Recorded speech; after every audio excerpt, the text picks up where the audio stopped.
रूह खाने वाली बिल्ली। रात के घने अंधेरे में बादल गरज रहे थे और हवा में सर्दी की एक डरावनी लहर तैर रही थी। अली देर रात काम से लौट रहा था। सड़क सुनसान थी और सन्नाटे में बस उसके कदमों की आवाज गूंज रही थी। तभी अचानक एक काली बिल्ली उसका रास्ता काटते हुए सामने आ गई। उसकी आंखें अंगारे की तरह लाल चमक रही थीं और वो अली को ऐसे घूर रही थी जैसे उसकी रूह में झांक रही हो। अली ने उसे नजरअंदाज किया और आगे बढ़ने लगा, लेकिन बिल्ली की नजरें जैसे उसके दिल में उतर गई थीं। कुछ कदम चलने के बाद अली को अजीब सा एहसास हुआ, जैसे कोई उसके पीछे पीछे चल रहा हो। उसने मुड़कर देखा, कोई नहीं था। लेकिन जैसे ही उसने आगे देखा, वही काली बिल्ली एक पुराने पेड़ के नीचे बैठी थी।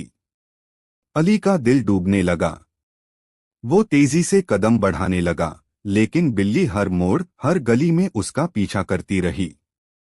यहाँ तक कि वह एक पुराने वीरान मकान तक पहुंच गया। मकान की दीवारें जर्जर थीं, दरवाजा जंग खाया हुआ था। अचानक दरवाजा खुद ब खुद चरमराता हुआ खुल गया।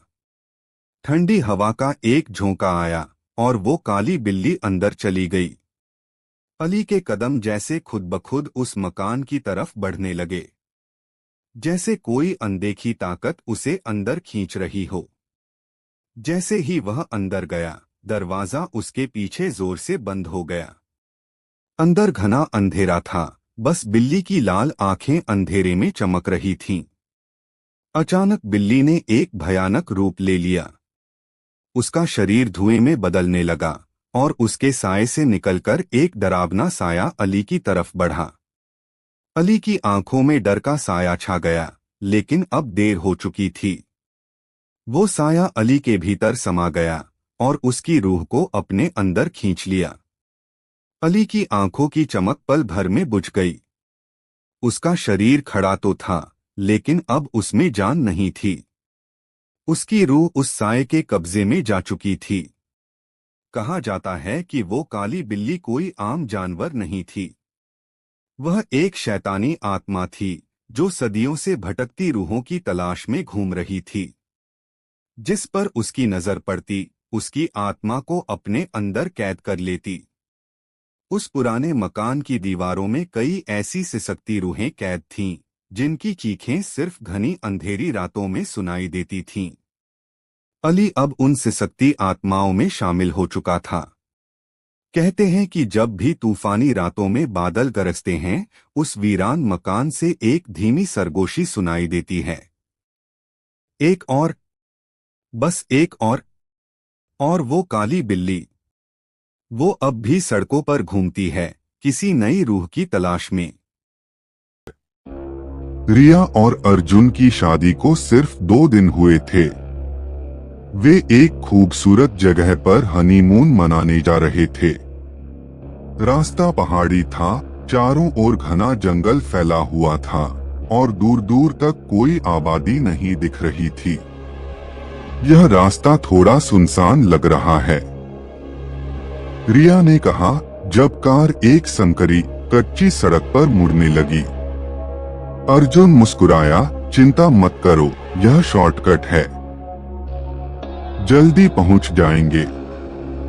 लेकिन जैसे जैसे वे आगे बढ़ते गए, रास्ता और भी वीरान होता गया। अचानक कार का इंजन बंद हो गया। अर्जुन ने कार दोबारा स्टार्ट करने की कोशिश की, मगर कोई फायदा नहीं हुआ। घड़ी रात के 12 बजा रही थी और अंधेरा इतना था कि हाथ को हाथ नहीं सूझ रहा था। जंगल में एक रहस्यमयी औरत। अर्जुन ने टॉर्च निकाली और कहा, लगता है हमें पैदल आगे बढ़ना होगा, शायद कोई मदद मिल जाए। रिया डरी हुई थी, मगर वह अर्जुन के साथ चल पड़ी। कुछ दूर चलने के बाद उन्हें सामने एक साया दिखा, एक औरत जो लाल जोड़े में खड़ी थी। उसका घूंघट जमीन तक लटका हुआ था। यहाँ इस समय कौन हो सकता है? रिया ने धीरे से कहा।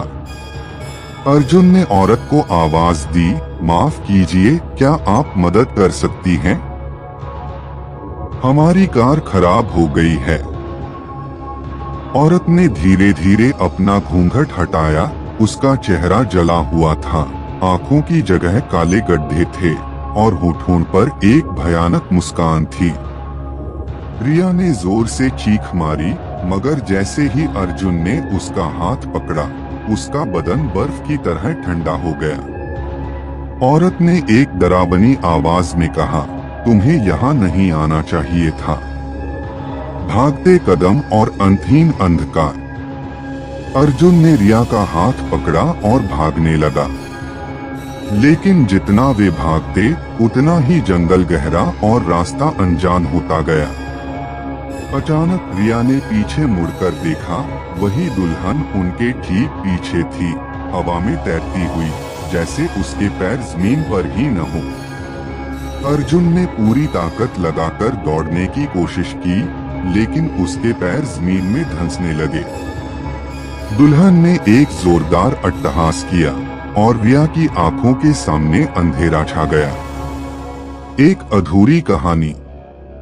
सूरज निकल आया, जंगल फिर से शांत था।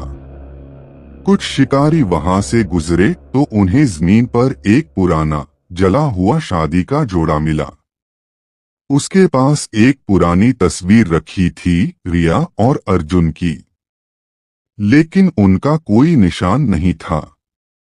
कहते हैं, आज भी जो जोड़े उस रास्ते से गुजरते हैं, एक लाल जोड़े में लिपटी हुई दुल्हन उन्हें देखती है।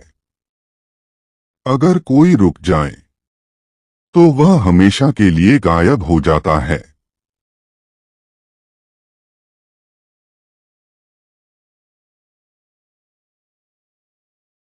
राजू एक अनुभवी ट्रक ड्राइवर था। उसे रात के अंधेरे में लंबी दूरी तक चलाने का बहुत शौक था।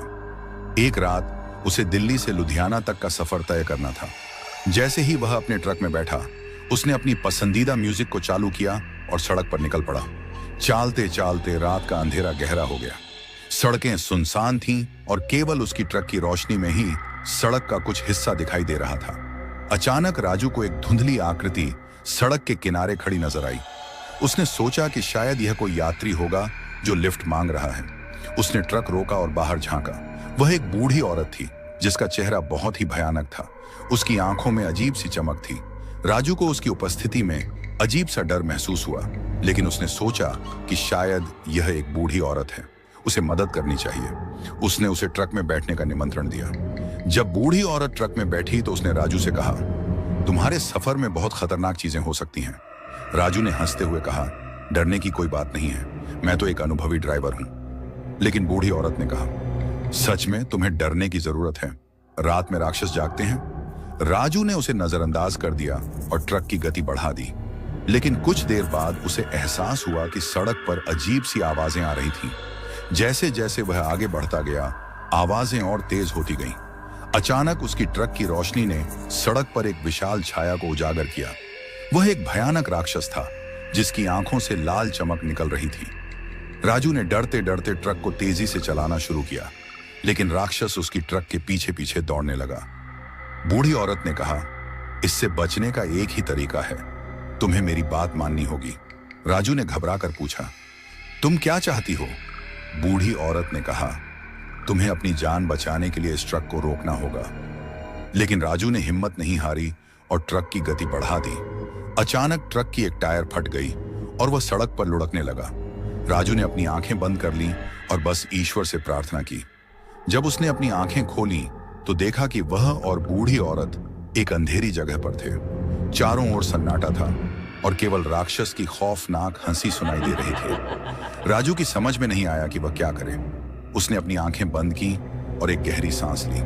जब उसने फिर से आंखें खोली तो उसने पाया कि वह अपनी ट्रक में वापस बैठा है, लेकिन बूढ़ी औरत गायब थी। राजू ने राहत की सांस ली और सोचा कि वह अब सुरक्षित है। लेकिन जैसे ही उसने ट्रक स्टार्ट किया, उसे फिर से वही आवाजें सुनाई दी। उसने देखा कि सड़क पर राक्षस का चेहरा उसकी ओर देख रहा था। राजू को अब पता चल गया था कि उसका सफर खत्म हो चुका है। उसने अपनी आखिरी प्रार्थना की और राक्षस के समक्ष आत्मसमर्पण कर दिया। फिर सब कुछ अंधेरे में खो गया। इस खौफनाक सफर के बाद आज तक कोई भी राजू के ट्रक को उस सड़क पर नहीं देख पाया। कहते हैं रात में वह ट्रक अब भी उसी सुनसान सड़क पर घूमता है, जहां राजू की आत्मा हमेशा के लिए बसी हुई है।